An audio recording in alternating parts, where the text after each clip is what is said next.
Je suis au verset 24e, Lamentation 3. L'Éternel est mon partage, dit mon âme, c'est pourquoi je veux espérer en lui. L'Éternel a de la bonté pour qui espère en lui, pour l'âme qui le cherche. Il est bon d'attendre en silence le secours de l'Éternel. Prions le Seigneur. Seigneur, appose ton sceau sur ce court message ce matin. Daigne l'utiliser pour l'édification de ton peuple. Daigne l'utiliser pour toucher notre cœur, pour que nous sachions en toutes circonstances que tu es un Dieu fidèle. Sois avec nous, que ton Saint-Esprit touche les cœurs qui sont dans ce service ce matin, qui assistent à ce service ce matin, et que nous puissions sortir d'ici bénis, édifiés. Au nom de Jésus que nous te prions. Amen. Je lis encore pour vous les versets 22e et 23e, Lamentation 3. Ce sont des versets que vous connaissez. Ce sont des versets que vous avez mémorisés. Les bontés de l'Éternel ne sont pas épuisées. Ses compassions ne sont pas à leur terme. Elles se renouvellent chaque matin. Et je veux retenir avec vous cette dernière partie du texte. Oh, que ta fidélité est grande. Je voudrais ce matin vous parler de la fidélité de Dieu. La fidélité de Dieu. Dieu est fidèle. Le Dieu fidèle. Nous chantons souvent grand en fidélité, pour témoigner combien Dieu est grand. Quand nous chantons ce chant, grand en fidélité, nous chantons l'inspiration de l'auteur, parce que l'auteur était inspiré par ce passage qui se trouve dans le livre de Jérémie. Grand en fidélité. Ces paroles sont du prophète Jérémie. Le prophète Jérémie, c'est un prophète qui a su découvrir la fidélité de Dieu au milieu de la souffrance, au milieu des calamités. C'est au milieu de la souffrance, c'est au milieu des calamités qu'on découvre la fidélité de Dieu. Et le prophète Jérémie a pu la découvrir. Jérémie a écrit tout un livre, pour décrire ses lamentations. C'est un prophète, il a beaucoup souffert pour le Seigneur. Il a écrit tout un livre pour décrire sa misère, pour décrire ses tourments. Et finalement, le prophète prit refuge dans la fidélité de Dieu.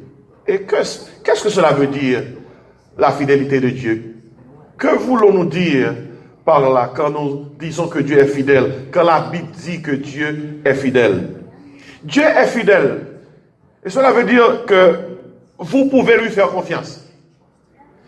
Dieu est fidèle. Cela veut dire quand il vous dit quelque chose, il va respecter ce qu'il a dit. Dieu est fidèle. Parce qu'il est fidèle, s'il est bon aujourd'hui, il sera bon demain. S'il est miséricordieux aujourd'hui, il sera miséricordieux demain. S'il vous a fait grâce aujourd'hui, il vous fera grâce demain. Parce qu'il est fidèle. Voilà pourquoi Jérémie a écrit, inspiré par l'Esprit, les compassions, les bontés de Dieu ne sont pas épuisées. Ces compassions ne sont pas à leur terme. Elles se renouvellent chaque matin. Même quand nous ne pouvons pas voir les mains de Dieu, nous pouvons toujours sentir son cœur. Parce que Dieu est fidèle. Des fois, au milieu des épreuves, au milieu des tourments, quand le vent souffle sur nous, quand les épreuves nous abattent, c'est difficile de voir les mains de Dieu. Mais vous pouvez toujours faire confiance au cœur de Dieu. Il est fidèle. Et parce qu'il est fidèle, Dieu nous aime toujours. Dieu nous aime toujours. Sur le plan humain, des gens peuvent vous aimer aujourd'hui et vous haïr demain. Des gens peuvent vous applaudir aujourd'hui et vous mépriser demain. Mais gloire à Dieu, Dieu est fidèle. Il nous aime et il nous aimera toujours. Son amour est constant. Il nous aime d'un amour fidèle. Dieu est constamment attaché à nous. La Bible nous dit, dans l'épître de Paul aux Romains 8, chapitre 8, verset 35 à 39, rien ne peut nous séparer de l'amour de Dieu. Rien ne peut nous séparer de l'amour de Dieu. Même nos péchés ne peuvent nous séparer de l'amour de Dieu. Parce que Jésus-Christ est mort pour nos péchés. Et même quand nous péchons, Nous pouvons toujours nous réfugier dans les bras de Dieu pour lui demander son pardon. 1 Jean 1,9. Nous allons voir cet aspect de la fidélité de Dieu plus tard. Mais bien aimé, l'année peut changer, mais Dieu ne changera pas dans ses relations avec nous. Il restera fidèle. Il ne vous abandonnera jamais. C'est le message de Jérémie. Dieu est fidèle. Les gens changent. Votre cousin peut-être a changé cette année. Votre femme a changé cette année. Votre épouse, votre époux a changé cette année. Les gens changent, mais Dieu ne change jamais. Il est fidèle. Quand il vous place un mot, il respecte ce mot. C'est le message de Jérémie dans le livre de Lamentations. Permettez que je souligne pour vous quelques points essentiels sur la fidélité de Dieu. Jérémie a expliqué au chapitre 3e au verset 20, au verset 19. Il a dit, des fois il lui est arrivé de penser à sa détresse, de penser à sa misère. Quand vous pensez à votre détresse, à votre misère, il n'y a qu'un seul remède, la fidélité de Dieu. Dieu est fidèle. S'il fait noir aujourd'hui, le soleil se lèvera demain. Dieu est fidèle. S'il fait sombre aujourd'hui, il y aura une belle journée demain. Dieu est fidèle. Ainsi, il est arrivé à Jérémie de penser à sa détresse, à sa misère. Et il a dit lui-même au verset 20e, quand son âme s'en souvient, son âme est abattue. C'est un mot qui parle de dépression. C'est un mot qui parle de tristesse. C'est un mot qui parle de misère émotionnelle. Son âme est abattue. Mais bien aimé, il n'y a pas de plus grande misère que la misère émotionnelle. Les gens se suicident à cause de la misère émotionnelle. Les gens ne veulent plus vivre sur cette terre parce qu'ils sont émotionnellement abattus. Mais Jérémie a eu de ces expériences. Et il a dit au verset 21e du chapitre 3e, il a dit, il a pris la décision, en dépit de sa détresse, de faire quelque chose, d'aller à contre-courant. Il va falloir que nous apprenions comment aller à contre-courant quand nous nous trouvons en détresse. Jérémie a dit au verset 21e, voici ce que je veux repasser en mon cœur. Il faut une forte volonté pour combattre la détresse, la misère émotionnelle. Il a dit, voici ce que je veux repasser en mon cœur. Voici ce qui me donnera de l'espérance. Même au milieu de la misère, même au milieu d'une âme, même quand notre âme est abattue, il faut quand même nous réfugier dans la fidélité de Dieu. Jérémie l'a dit, je veux me souvenir toujours que les bontés de l'Éternel ne sont pas épuisées. Ses compassions ne sont pas à leur terme. Et chaque matin, quand nous nous réveillons, les compassions de Dieu se sont renouvelées pour nous. Ce matin, les compassions de Dieu se sont renouvelées pour vous et pour moi. Ce matin, la miséricorde de Dieu s'est renouvelée pour vous et pour moi. Si vous le croyez de tout cœur, dites Amen. Ce matin, Dieu a fait un dépôt sur votre carnet. Il a déposé sa miséricorde, il a déposé sa grâce, il a déposé ses bontés, il a déposé ses compassions. Et voilà pourquoi ce matin, vous avez le droit d'aller sur votre carnet et de faire un retrait de bonté, un retrait de grâce, un retrait de miséricorde, un retrait de compassion, parce que Dieu l'a déposé pour vous. Amen. Amen. Dieu a fait un dépôt pour vous. Il a fait un dépôt pour moi. Même quand nous sommes tristes, même quand nous avons l'âme abattue, souvenons-nous toujours, les bontés de l'Éternel ne sont pas épuisées et Dieu est grand en fidélité. Il est fidèle. Il est fidèle. Je souligne pour vous quelques points essentiels sur la fidélité de Dieu. Premièrement, Dieu est fidèle dans sa personne. Dieu est fidèle dans sa personne.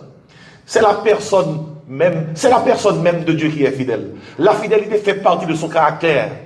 Quand vous dites fidèle, vous vous référez à Dieu. C'est sa personne.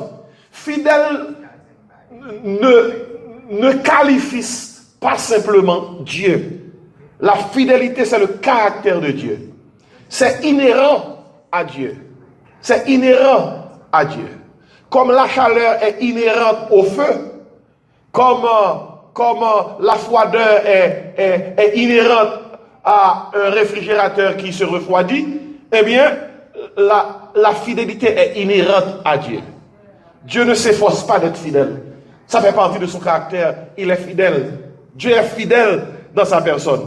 La fidélité est le fondement du caractère et de la personnalité même de Dieu. Il ne s'efforce pas d'être fidèle. Dieu ne se réveille pas ce matin. Dieu ne s'est pas réveillé ce matin et se dire je dois être fidèle parce que il y a de mes enfants qui ont besoin de ma fidélité. Non, ça fait partie du caractère même de Dieu. Il est fidèle.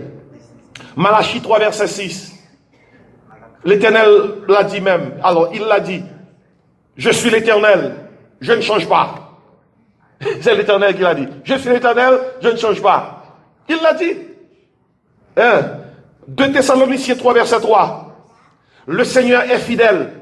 Il vous affermira. Le Seigneur est fidèle. C'est son caractère. Il est fidèle. Jacques 1er, verset 17. Il a dit, toute grâce excellente, tout don parfait, descend d'en haut du Père des Lumières, chez lequel il n'y a ni changement, ni ombre de variation. Il est fidèle. La fidélité fait partie de son caractère. Fidèle. Savez-vous que fidèle, c'est le nom même du Seigneur? Notre Dieu a plusieurs noms. Notre Seigneur a plusieurs noms. Fidèle est l'un de ses noms. Et je vais vous le prouver. Dans le livre de l'Apocalypse, chapitre 19, verset 11, on nous décrit le Seigneur Jésus qui est monté sur un cheval. Savez-vous comment on appelle le Seigneur Jésus dans le livre de l'Apocalypse, chapitre 19, verset 11? Il est dit, celui qui montait le cheval blanc s'appelle fidèle. Et le passage faisait référence à Jésus. Et si quand vous priez, je sais bien que très souvent vous dites, Seigneur, je viens à tes pieds. Oh Dieu, je viens te prier, je viens pour évoquer ton Saint-Nom. Mais vous pouvez aussi dire, oh Dieu, oh fidèle. Parce que fidèle, c'est son nom. Ésaïe 54, verset 10.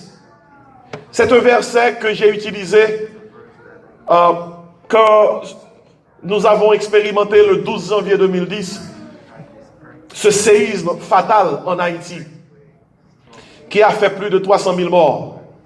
Ésaïe 54, verset 10. Des gens me disaient, même les fidèles de nos assemblées, ils me disaient, pasteur, où était Dieu quand la terre a tremblé en Haïti? Où était Dieu quand ces milliers de personnes passaient de vie à trépas? Où était Dieu? Je n'avais aucune autre réponse pour ces gens autre que Ésaïe 54, verset 10. Et je lis pour vous. Ésaïe 54, verset 10, c'est Dieu qui parle. Quand les montagnes s'éloigneraient, quand les collines chancelleraient, ça c'est l'image d'un tremblement de terre. C'est l'image d'un séisme. Dieu utilise cette figure.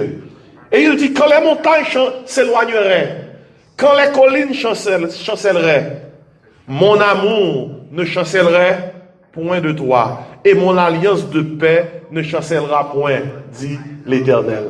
Oh, mes amis, Dieu est fidèle dans sa personne. Des gens, votre famille, votre cousin, votre soeur, votre frère, votre époux, votre épouse, ils peuvent tous vous abandonner, ils sont humains. Mais Dieu ne vous abandonnera jamais. Il est fidèle. L'histoire de l'enfant prodigue, c'est une illustration palpable de la fidélité de Dieu. Le père qui a tout donné à son enfant, c'est une figure de Dieu. Et cet enfant qui a laissé la maison du père et pour aller expérimenter le monde, c'est une figure de nous-mêmes. Mais voyez-vous, même dans sa désobéissance, le père n'a jamais rejeté l'enfant. Quand l'enfant prodigue a décidé de rebrousser chemin, de retourner vers son père, eh bien, le père, à bras ouverts, l'a reçu. Amen. Et ce père, c'est une figure de Dieu. Parce que Dieu est fidèle. Dieu est fidèle dans sa personne. Et en second lieu, Pour terminer, je souligne pour vous ce qui suit. Dieu est fidèle dans son pardon. Dieu est fidèle dans son pardon.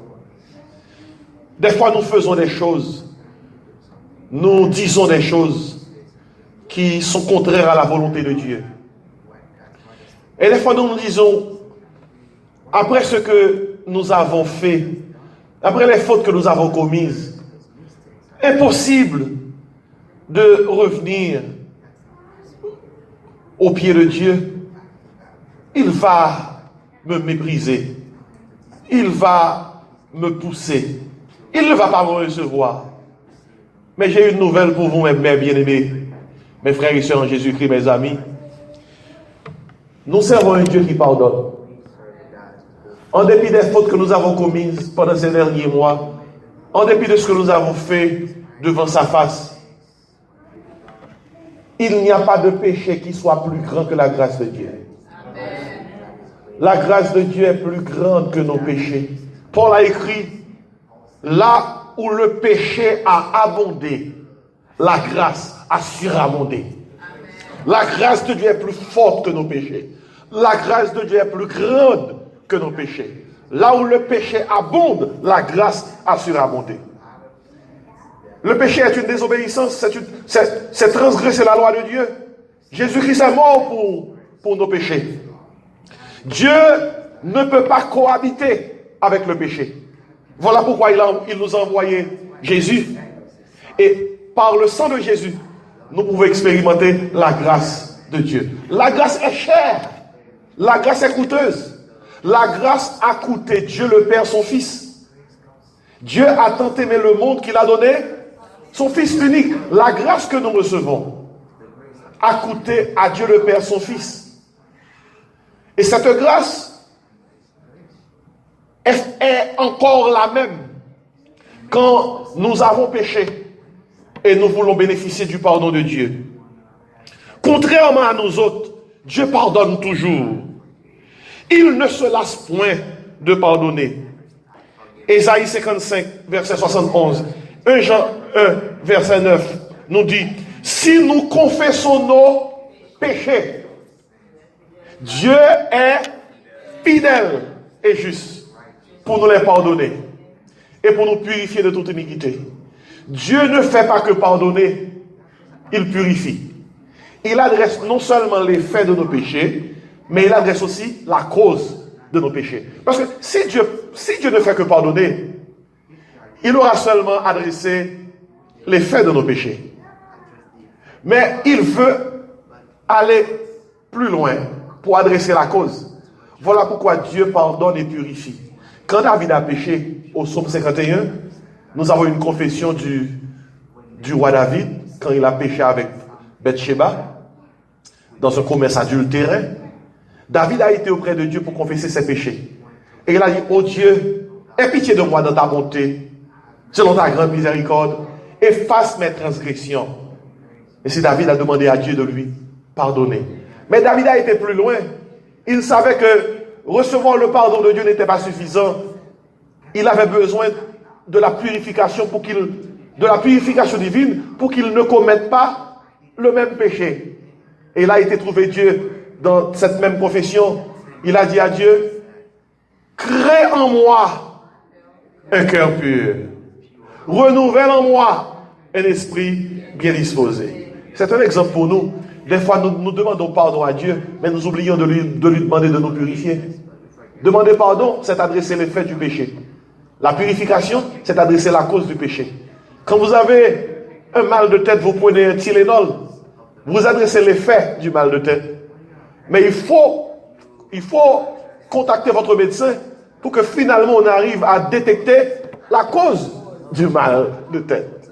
Alors, vous aurez adressé et les faits et la cause. Nous servons un Dieu qui adresse et les faits et la cause. Disons gloire à Dieu. Dieu est fidèle dans sa personne. Dieu est fidèle dans son pardon. Et Dieu est incomparable quand il pardonne. Quand il pardonne, il choisit d'oublier nos péchés. J'aimerais bien que vous preniez le temps de penser au fait que Dieu choisit d'oublier nos péchés. Je lis ces deux versets avant de terminer. Michée, chapitre 7, verset 18. Michée, chapitre 7, verset 18 et 19. Voici ce que nous lisons concernant Dieu. Quel Dieu est semblable à toi? Michée 7, verset 18. Je lis pour vous. Quel Dieu est semblable à toi? Qui pardonne l'iniquité, qui oublie les péchés. Mais bien aimé, après avoir demandé pardon à Dieu, Dieu pardonne. Des fois quand vous priez, le diable, Satan vient des fois vous rappeler des choses que vous avez commises, des fautes que vous avez commises il y a 5, 10, 15, 20 années pour vous troubler. Mais il faut toujours vous rappeler, quand vous avez demandé pardon à Dieu de tout votre cœur, Dieu a choisi non seulement de vous pardonner, il a choisi dans sa souveraineté de presser sur le bouton d'oubli de vos péchés. Dieu est Dieu, il ne peut pas oublier. Mais Dieu peut choisir d'oublier parce qu'il est Dieu. Ça, c'est une théologie très avancée. Que Dieu puisse choisir d'oublier. Quand Dieu oublie vos péchés, ne permettez pas à Satan de vous les rappeler.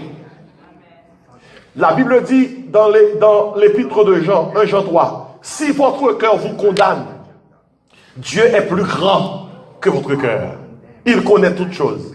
Des fois, Satan, l'ennemi peut venir vous condamner et vous mettre sur une voie pour que vous condamniez. Mais écoutez, la Bible dit, Dieu est plus grand que votre cœur. Michée 7, verset 18. Quel Dieu est semblable à toi, qui pardonne l'iniquité, qui oublie tes péchés. Verset 19e, je termine, c'est le verset que j'aime le plus.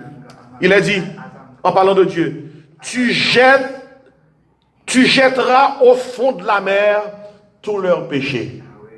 Les péchés que j'ai commis en 2018, les fautes que j'ai commises en 2018, et ces fautes-là aussi que vous avez commises, ces péchés que vous avez commis, vous avez demandé pardon à Dieu. Eh bien, si vous avez demandé pardon à Dieu sincèrement, ne permettez pas à l'ennemi de vous rappeler ces fautes que vous avez commises, ces péchés que vous avez commis. Michée 7, 18, 19 nous dit que Dieu a choisi d'oublier ces péchés et Dieu les a jetés où ça? Au fond de la mer. Michée 7, verset 18, 19.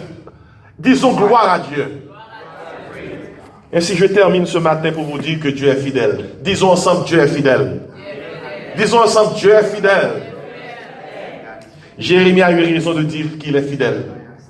Et nous avons pu découvrir ce matin deux raisons. Dieu est fidèle dans sa personne. Deux points essentiels. Il est fidèle dans sa personne. Et il est fidèle dans son pardon. C'est son caractère même, la fidélité. Et dans son pardon, quand il dit « Je vous pardonne », il vous pardonne. Ainsi, ce matin, je vous invite à vous réfugier dans la fidélité de Dieu. Des gens peuvent vous abandonner, mais Dieu ne vous abandonnera jamais. Il y a des gens qui vous abandonnent à cause d'une faute que vous avez commise, à cause d'une erreur que vous avez faite. Mais écoutez, Dieu est fidèle. D'ailleurs, et si Dieu tenait compte de toutes les erreurs que vous et moi, nous avions commises devant sa face, nous ne serions pas ce matin en ce lieu. Nous sommes ce matin en ce lieu parce que Dieu est fidèle. Il est fidèle dans sa personne. Il est fidèle aussi dans son pardon. Et ce matin, je vous invite à vous réfugier, quoi qu'il advienne, dans les bras de ce Dieu qui est fidèle. Disons Amen.